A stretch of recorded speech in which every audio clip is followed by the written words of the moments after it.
Before the actual SONA bring him in, that motion in, but I'm not speaking about any motion.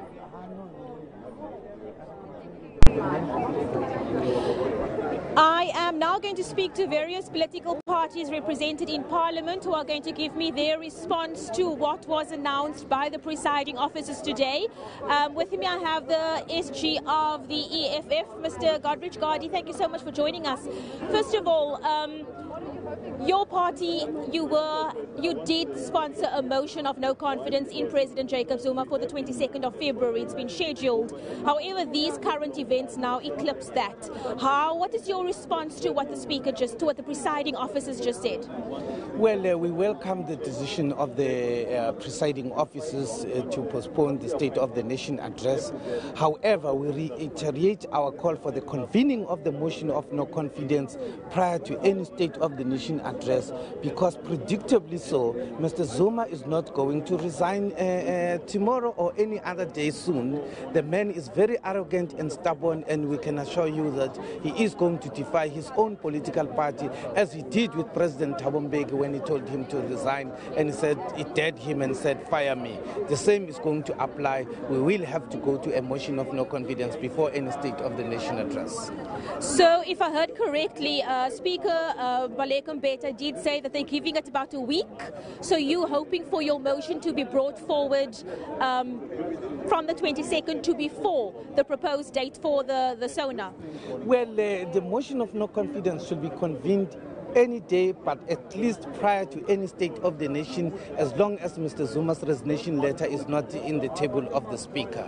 Otherwise, there won't be any State of the Nation address as long as Mr. Zuma's resignation letter has not been read into record in the sitting of the Parliament. What do you mean there won't be any State of the Nation address? What do you mean by that? Just like we are not going to have a State of the Nation address this Thursday, as we told you that we are going to convert it into a motion of no confidence debate, so any other State of the Nation address without having read into record the resignation letter of Mr. Zuma, there won't be any State of the Nation address, and it will not be one. Godrich Gardy, thank you so much for your time. I'm now going to speak to the Chief Whip of the ANC in Parliament, Mr. Jackson Mthembu. Thank you so much for speaking with us. Sir, your response to today's announcement? We welcome the announcements made by the Speaker of the Assembly and the Chair of the NCOP with regard to the postponement of SONA. It gives us an opportunity to have a SONA that is not chaotic, a SONA that is not disruptive, a SONA that gives hope to our people, and a SONA indeed of our dreams. So that's why we welcome this, because this SONA was not going to be helpful to the nation, was not going to be helpful even to the governing party. So it is therefore welcome. What do you mean a SONA of your dreams, sir? First of all, you know that many parties have said that if this SONA goes ahead, it will be disrupted in many ways. It will be chaotic. You know that in the past 3 years or so, SONAs have not been the best occasions that would have been wished for.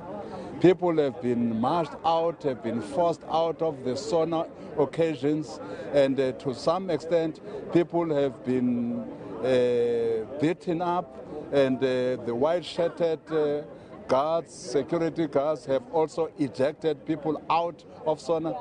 Is that a SONA that we want? Definitely no.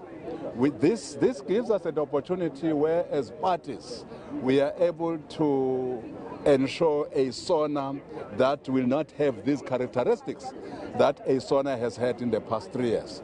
Therefore, a SONA that should be the SONA of our dreams, a SONA that gives hope to our people, a SONA that says, what is it that our government is going to be doing this year?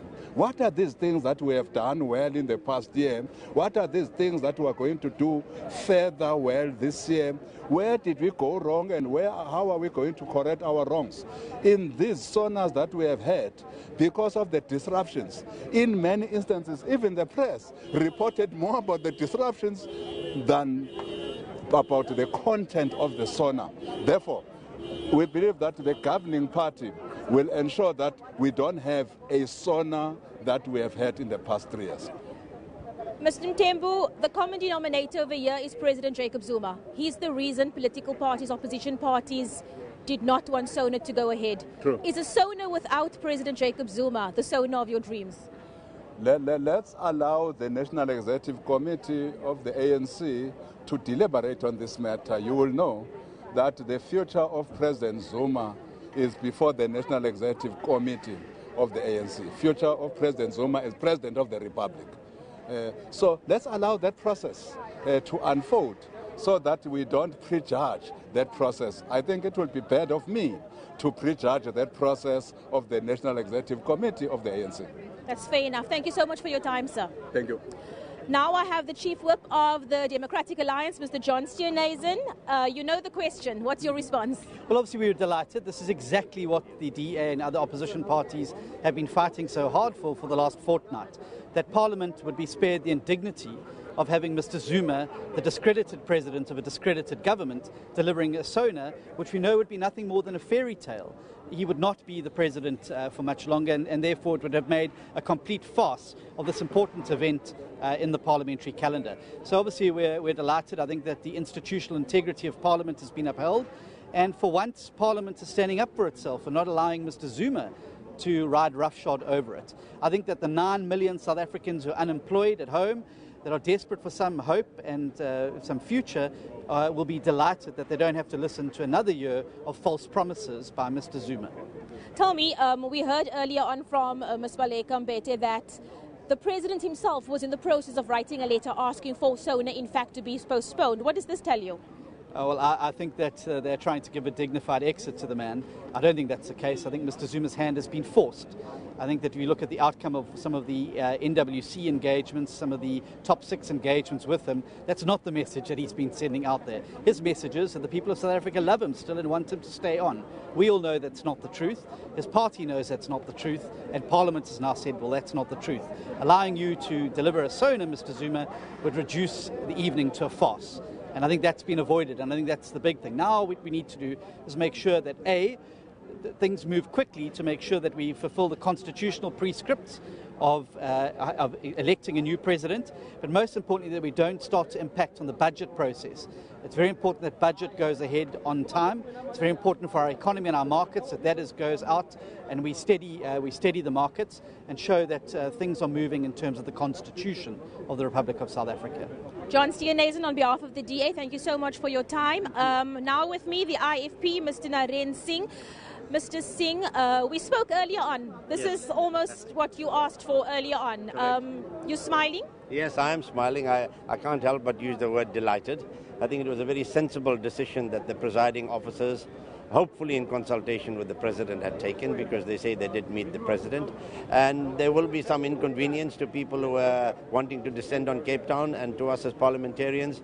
But I think it's a small price to pay in the interest of the country as a whole. And we hope that this is going to spell a very positive change in what happens moving forward.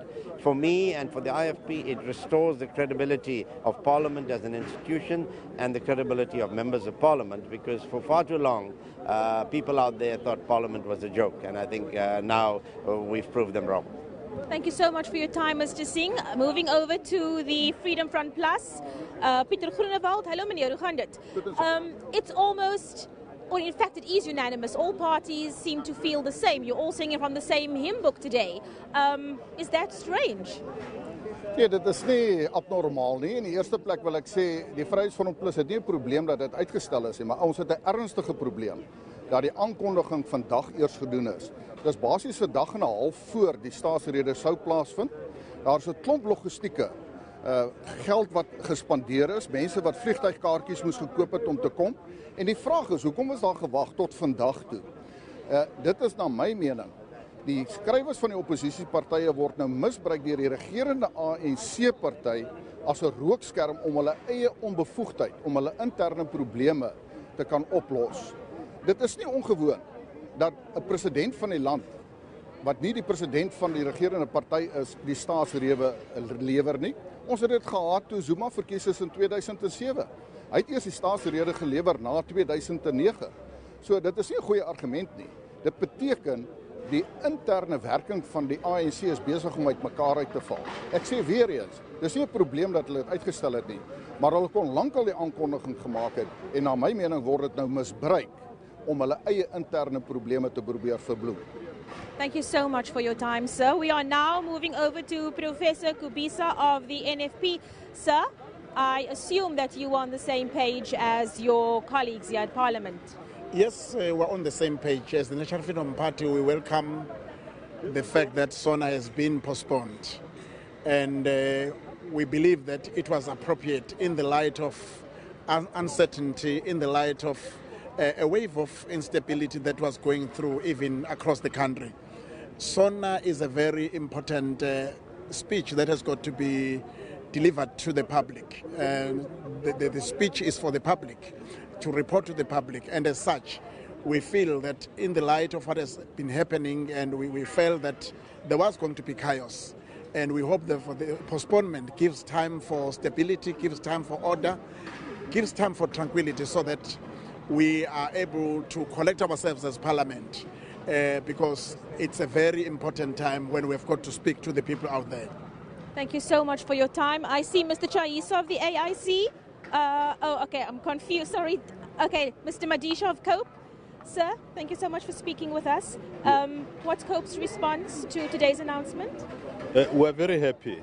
We met as the political parties here, and I want to say that the consequence of this whole thing is a result of what we set ourselves as the political parties, all of us, except, of course, the ruling party. I want to emphasize.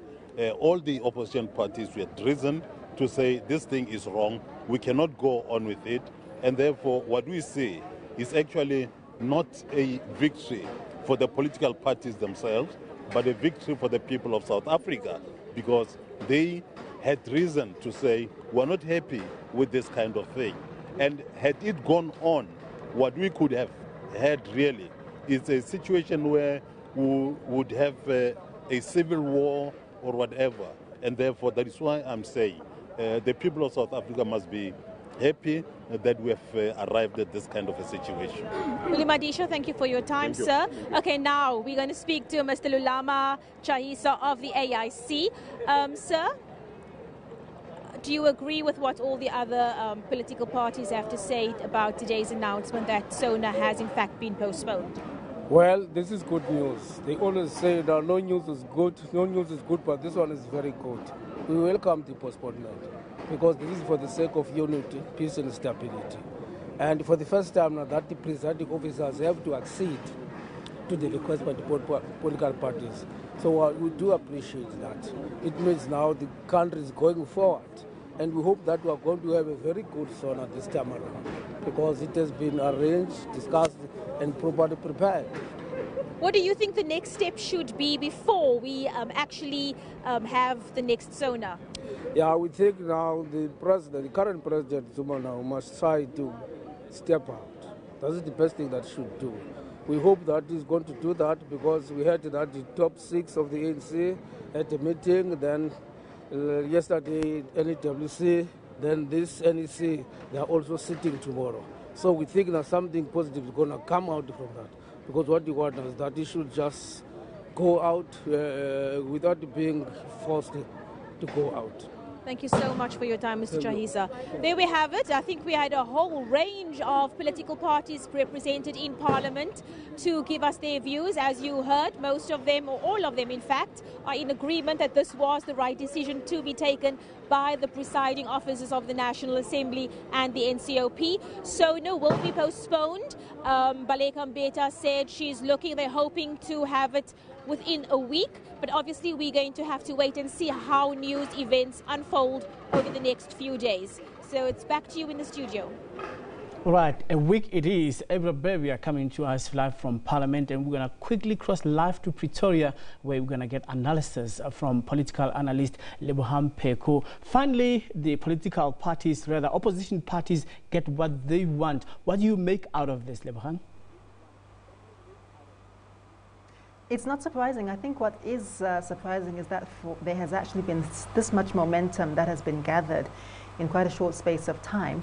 What's quite interesting, of course, is that it also aligns quite clearly with the fact that there is a lot of internal turmoil within the ANC as a party, as the governing party, and this aligns with the opposition, the fact that there's a huge groundswell of dissatisfaction with President Zuma, both within the ANC and outside the ANC. If he ignores this right now, I do think that the conclusion of his political and presidential career will be extremely untidy, extremely unbecoming, but possibly inevitable. This is quite the first time, and one can use the analogy that President Jacob Zuma is not backtracking and he's not seeing the wall that is behind him. So it looks like the wall is coming close to him. If he were swimming in a river, we would say that he's ignoring the crocodiles that are facing him, the NEC meeting tomorrow, motion of no confidence, a possible impeachment. Does he have anywhere to go? One can never predict with Mr. Zuma. However, his space for maneuver at this moment is shorter and smaller than I have seen it ever. The internal politics of the NEC, for a change, don't seem to be favoring him. He doesn't have unanimous support, or uncharacteristically, he has not been able to galvanize the kind of support within the NEC and the NWC that would inevitably see him surviving yet another attempt to recall him. Secondly, I think that the court of public opinion has swung so far against him, and this has been characterized even more so since Mr. Ramaphosa became the ANC president. Now, the two centers of power have been playing themselves out very uncomfortably so far, and it seems as though the two centers model is untenable. It also appears that the optics, the noises, the actions that have been taken since Mr. Ramaphosa became ANC party president have seemed to assuage and the sense in which this country is completely without an order and without an anchor. So, for example, what has been happening around the ESCOM investigations and so forth, the kinds of good optics that many people have wanted to see for a long time, we're actually seeing the possibility of heads rolling where they need to be rolled. We've seen the possibility of accountability for wrongdoing, which is something that many of us have been waiting for and hoping for. And we've also seen the possibility of the whole notion of state capture being untangled in a tangible way, possibly even with criminal charges and so forth. So the swell and the momentum that has seemed to have coincided with Mr. Ramaphosa's ascension to the ANC presidency, coupled with Mr. Zuma's own unwillingness to admit any culpability for anything, any wrongdoing over the last 8 or 9 years, including the 783 charges that are still outstanding and pending against him, seem to illustrate a man who is completely adrift of his own waning popularity, if ever there was any, adrift with the court of public opinion, adrift or disinterested with the internal fissures and internal combustion that his stubbornness and his stubborn reluctance to remove elegantly and with dignity from the office of the presidency seem to be bringing about. So for all of those reasons, this is an extremely crucial political moment for South Africa and for the office of the president. There's a call for consistency here. He commended former President Thabo Mbeki when he was recalled for stepping down so with dignity and gracefully so. And he said that President Mbeki put the country first than himself. Right now, he's refusing to step down. He's doing the absolute opposite. One thing that's quite interesting about that is also the Mbeki recall set a number of dangerous precedents. Number one, it illustrated that the ANC does not have to subject the question of the presidency to the electoral mandate. It can actually deal with it internally, should it wish to do so. Nor does it need to subject it to parliamentary processes. It can deal with it internally, should it wish to do so. So the room to say that only Parliament appoints the president is quite dishonest, which is an argument that I've heard some Zuma supporters purporting over the last few days. I've also heard the argument that the president must see his term through to the next election. Again, the Mbete precedent shows that this is not necessarily a fact, and I think that anybody who has, I've always said, and I'll say it once more, that one as a leader, as a public official, a public servant, or whatever, must not subject any other person to a policy, a process that they themselves would not be willing to be subjected to. So in the same way that it seemed to be convenient at the time for President Mbeki to be, in the opinion of many analysts, including myself, unnecessarily recalled a mere 6 months before the election, and yet this went through. It seemed at the time politically expedient for the Zuma wave. In the same way, now that that wave has swung a different direction and the pendulum has swung against him, he has to be willing to subject himself to, indeed, placing the needs, the interests, and the love of the people first, if indeed he has the interest of the people first. And that has been tested many, many times over the past few years. Yeah, well, earlier, ANC Deputy Secretary General Jesse Duarte also considered that the party's inability to take a decision on President Jacob Zuma is creating problems on the ground. And secondly, can we say now this indecisiveness of the party, of this envisaged dignified exits of President Jacob Zuma, is really costing the party, and it's going to end up, the party may end up with an egg in its face? Well, yes. So this whole idea of dignity at all costs is one that I'm personally finding it quite difficult to grapple with. I'm finding it difficult to grapple with for several reasons. Number one, the fact that there have been so many crude violations of basic constitutionality, constitutional propriety, violations against the Office of the Public Protector, and so forth, and report after report which would have indicated that, in fact, his, the presidency and his tenure are subject to strict, scrutiny, absolute scrutiny, and in some cases deep sanction. And in many jurisdictions in the world, even 10% of what the President Zuma has subjected South Africa and its people to would have been cause enough for his removal or for his voluntary exit. And I think that this flagrant disregard of due processes, of constitutionalism, also has the hallmarks of some form of constitutionally trying to constitutionally bring about some form of a dictatorial, authoritarian state.